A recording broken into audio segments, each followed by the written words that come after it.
Alors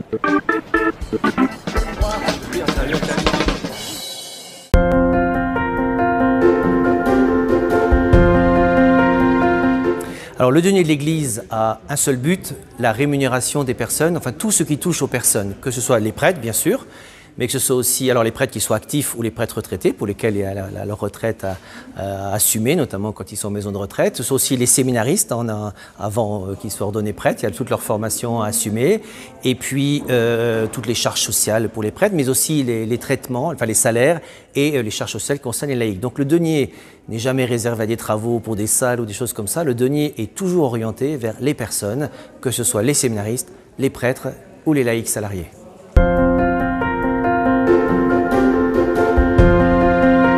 Le thème du denier cette année va poursuivre celui de l'année précédente où il y avait une association entre le fait de vouloir faire grandir l'Église par notre contribution, notre action au service de l'Église et notre don, mais aussi la sainteté puisque nous sommes aussi appelés à grandir en sainteté.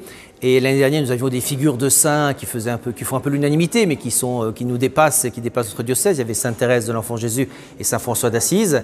Et cette année, il a été convenu que chaque diocèse pouvait choisir un saint plus local. Et celui qui a été choisi chez nous, c'est, je ne sais pas si je peux déjà dire saint, il paraît que oui, donc Saint Charles de Foucauld, qui sera canonisé donc le 15 mai prochain, et qui a vécu à Nancy. Il a fait sa première communion et sa confirmation à Nancy. Il est saint.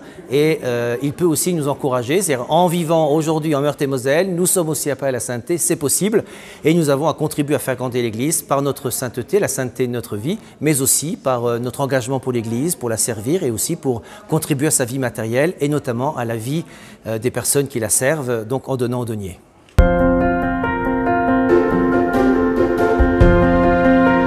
Le denier, ce n'est pas juste l'affaire du diocèse, ce n'est pas juste l'affaire d'une belle campagne, de belles affiches, de belles enveloppes. S'il y a tout ça, mais qu'il n'y a personne derrière qui se mobilise, ça ne sert à rien. On a vraiment besoin, le diocèse, l'Église a besoin de la mobilisation de tous. Il y a dans les paroisses des curés, bien sûr, des coordinateurs, des économes, il y a des correspondants deniers, mais tous ces gens-là ont besoin de tous ceux qui sont sur les paroisses. Et si les chiffres sont un petit peu alarmistes pour certains, puisqu'on a une baisse de l'entrée des dons d'année en année, une baisse surtout aussi du nombre des donateurs, mais on a aussi encore une marge de progrès. Il y a plein de gens qui sont soit des pratiquants réguliers ou moins réguliers, mais qui ne donnent pas habituellement au denier.